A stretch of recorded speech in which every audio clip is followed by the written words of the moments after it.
Hi, welcome to another episode of the Caroline Glick Show. We've been talking a lot about the fact that the Biden administration seems to be hell-bent on shoving Israel underneath the bus. And luckily, Biden and his advisors aren't the be-all and end-all of U.S. policy towards Israel. As we saw with the Harvard-Harris poll, Israel has a tremendous amount of support among the American public. 82% of Americans support Israel in this war. And I was in Washington last month, and I had the privilege of meeting several members of Congress and the Senate. And one of the most impressive one was Virginia Congressman Bob Good, who is the chairman of the House Freedom Caucus.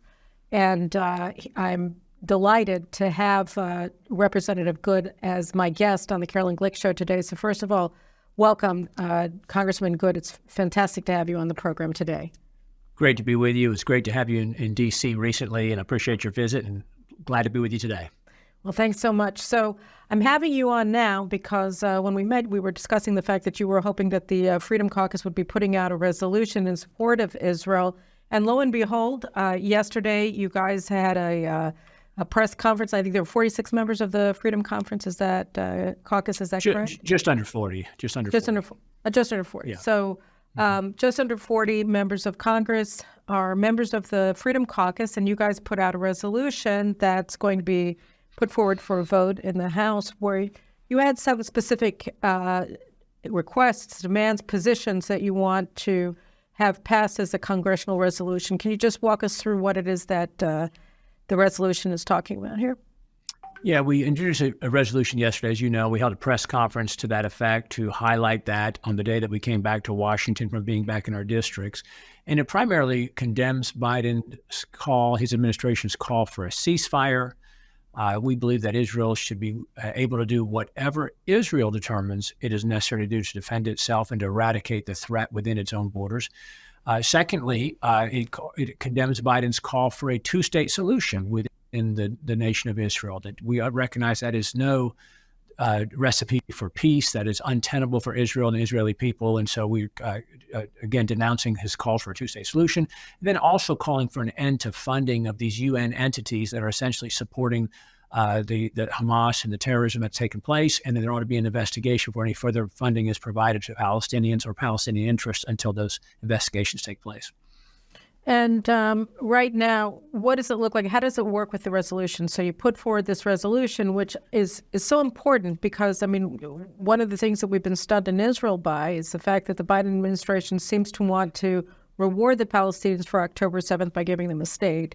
So, I mean, just that in and of itself is very important.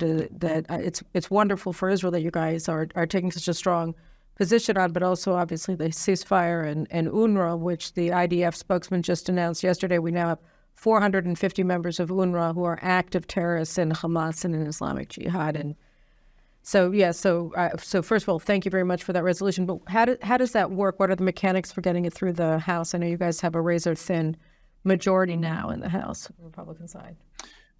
Well, just introduced yesterday, as you know, so we will see what kind of traction we get towards bringing it to the floor, how quickly that might happen, what support we have from the House leadership, their speaker and his leadership team. But I would, since you mentioned UNRWA specifically, we had an amendment to defund UNRWA back last summer when we were working through the spending bills. And unfortunately, we had, I want to say, a dozen or so Republicans vote against that. And I think all Democrats vote against this. We were not successful in defunding UNRWA. You know, we ought to defund the UN anyway. The UN stands against the United States' interests. It stands against Israel's interests. And yet the United States continues to be the number one funder of the UN generally. We ought to be cutting UN funding to help pay for the support and the aid that we want to send to Israel, for that matter. Well, you know, that's an interesting point, because one of the things that we learned this morning when we woke up here in Israel, which was a few hours before you guys did so in Washington, is that there's a Reuters report now that says that the United States, the Biden administration, is changing the language of a draft resolution that they want to present to the UN Security Council. So, you know, the Biden administration has been pushing back against some of the really virulently anti-Israel resolutions that are being put forward as drafts in the Security Council, but they had their own draft that they were working through. And the deal that they had been wanting was one that would be a 6-week ceasefire in exchange for the release of hostages over the course of those 6 weeks. And now they're saying that they want a ceasefire before any agreement is made on the release of the hostages, which is essentially, if it passes, it would be a resolution calling for Israel to lose the war. And I'm wondering, what your reactions would be to something like that happening. Well, it was troubling from the very beginning after October 7, the terrible, fateful day, that the knee-jerk reaction by the Biden administration was to immediately call for a ceasefire. You had Antony Blinken call for that immediately the day after, I think it was. And then, of course, the president himself was silent on it for about 4 days. But I just can't imagine that a 6-week ceasefire, for example, would be something that wouldn't be terribly harmful to the efforts of Israel to eradicate the threat within their borders, to let their enemies reformulate within their own borders, and to reestablish their efforts to try to bring more attacks and more harm to the Israeli people. Secondly, to negotiate and say there's some kind of an equivalency here that Israel ought to be releasing terrorists essentially in exchange for innocent prisoners, innocent individuals who never should have been obviously taken captive, never should have been kidnapped or taken hostage, and shouldn't be used as human shields or human pawns in these negotiations. There's no equivalency here. No, there isn't. And actually, Hamas already put out, I think yesterday, what their demands for a ceasefire would be. And one of them is that Israel has to release the most high-value terrorists that Israel is holding in its prisons, the terror masters that were the architects of the murders of hundreds of Israelis over the years. So those are the people that went out first in exchange for the women, our women who they are apparently using as sex slaves. So this is the kind of thing that America is effectively supporting by demanding a ceasefire before we even get to hostage negotiations. So it's pretty troubling.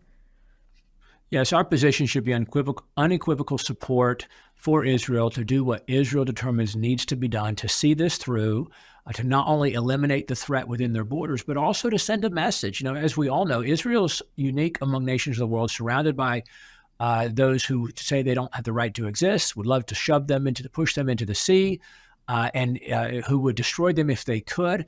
And other enemies of Israel's need to see that when attacked like this, Israel will respond with overwhelming force and will not relent and eliminate the threat. That the message needs to be sent so this is not tried again by other enemies of Israel.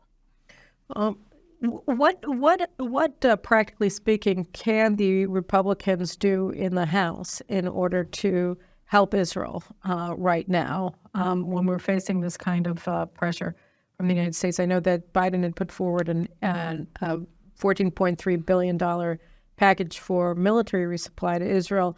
And you, among other members of the House Freedom Caucus, were saying, well, look, there's no funding mechanism for this. We can't vote in favor of it under the circumstances. What would be circumstances that would enable you to get us the arms that we need in order to finish the job? Well, there's a number of things that we can and need to do as certainly House Republicans, a Republican majority. Number one, we can continue to highlight the need and to what the Biden administration is doing behind the scenes to undermine and weaken Israel's position and put pressure on Israel to relent and to hold back. We know that they're fighting an enemy that uses people, innocent civilians, as human shields. Whether they hide behind hospitals or schools or churches, places of worship, mosques, or whatever it might be. That is the MO of Hamas and these terrorists and what they do. So we've got to continue to highlight the importance of the issue, things like the press conference and the resolution that we did.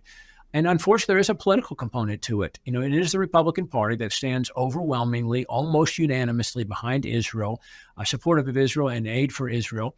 The Democrat Party is divided on that issue. And so we do need to change the administration. President Trump was the best president, the best friend that Israel ever had in a president. What he did with the Abraham Accords, what he did with recognizing Jerusalem as the capital of Israel, what he did to stand behind Israel, much different than the Obama administration or the Biden administration. So there's a political component to it. You've also got Democrats in Congress who are what we call the Hamas wing of the party, who are the apologists, if not the outright advocates for the terrorists and for Hamas generally. So there's a battle to be fought politically. There's a battle to be fought in the PR war or the public relations war or just the messaging war across the country. Israel is unique and Jewish people are unique in the sense that when they are attacked and when they are oppressed and when they are victimized, too often they're the ones who end up being blamed or accused of being in the wrong. And it's just a terrible, terrible thing that would exist anywhere around the world, certainly in the United States. We've got that battle as well. As it comes specifically to the funding piece of it, The United States does have almost $35 trillion in debt now. We're running about a $200 billion monthly deficit. So we're in a very difficult fiscal situation, which impairs our ability now and much more in the future, if we continue on this track, to respond to crises, to help respond to things that arise on the world stage, or for that matter, to protect the U.S. interests on the world stage. And so what's happening right now is you've got the Senate, Democrat Senate, who's trying to hold hostage, essentially, support for Israel for other funding that has nothing to do with Israel. Israel funding is not, connected in any way to Ukraine funding. They're totally separate issues, or even for Taiwan preventative measures or other humanitarian aid around the country. Israel aid should be voted on as a standalone because it has such overwhelming support. Back in November, you might recall, Speaker Johnson brought to the House floor the $14 billion aid package that you referenced as a standalone paid-for package. And we paid for it by cutting IRS expansion, the Internal Revenue Service expansion here in this country. And we had, I think it was 12 or 13 Democrats, might have been 14, around 12 to 40 Democrats joined with us in a bipartisan measure to do that. We thought that would put tremendous pressure on the Senate to join us, to do it in a responsible way, so we're not further exacerbating our debt situation. We're isolating Israel appropriately without tying it to other funding that has nothing to do with that. But the Senate has ignored that to this point, unfortunately. It's a very complicated situation. Do you think that you guys are going to be able to reach a compromise on this issue, or do you think it's just going to remain stalemated as it has been for so many months? Well, I ultimately do believe that support for Israel will be passed. Exactly what that looks like and exactly when that happens remains to be seen. But again, there is certainly strong majority support in the Congress, some Democrat support, certainly overwhelming Republican support, and hopefully we'll get that done soon. Hopefully the Senate will cooperate with us. Well, I agree. I hope they do too. And in the meantime, can you maybe look at taking away funding from things that the administration are putting a hold on funding and appropriations for things to try to leverage the position that you guys do have as Republicans, or even just having hearings on what's happening with the administration? Is any of that under consideration? Yeah, I think we should be, to the latter question, we should be doing everything we can to bring attention to it. To bring attention to the need with Israel, to bring attention to what exactly is happening over there. Also to bring attention to the fact the administration is not truly standing behind Israel. That is really the primary purpose of our resolution, our press conference yesterday, was to help the American people realize that the Biden administration is not truly standing with Israel. Yes, they're giving some support, but it's been inconsistent in the language. It's been inconsistent in the messaging, and certainly behind the scenes is not necessarily what is being said in the public sphere. And from the funding standpoint, yes, again, we ought to be cutting UN funding generally. We certainly should be cutting UNRWA funding, and both of those can be used to pay for some aid to Israel.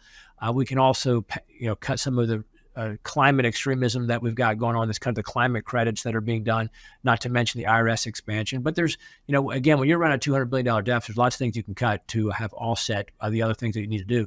But, it's just there's a principle there. When you are spending money that you don't have on things that you shouldn't do, it makes it more difficult to respond to the things that you need to respond to and to fund the things that you need to fund. And that's for our own direct interest as a nation, but also for the friends that we want to help around the globe, Israel being the top of that list. It's really interesting because when you talk about the discourse in the United States, if you look at most of the networks in the United States, you get the sense that Biden is being too supportive of Israel. If you look at Fareed Zakaria, if you look at MSNBC, you see repeatedly saying that Biden is being too pro-Israel. And so the discourse is actually not relating to reality as is experienced on the ground in Israel and in Gaza, for that matter, which are just being, they're getting manna from heaven from U.S. Hercules jets that are sending over resupply to Hamas. And so you're getting a situation where, things like your resolution really do try to drive the discourse back to reality as it's experienced here on the ground, both in Israel and in Gaza. So I appreciate that very much. And just one last question. So Israelis looking at this weird discourse as if, when we're looking at Biden saying we want a ceasefire that makes you lose, what would be your message as a head of the House Freedom Caucus to Israelis who are looking at this saying, where is America on supporting Israel?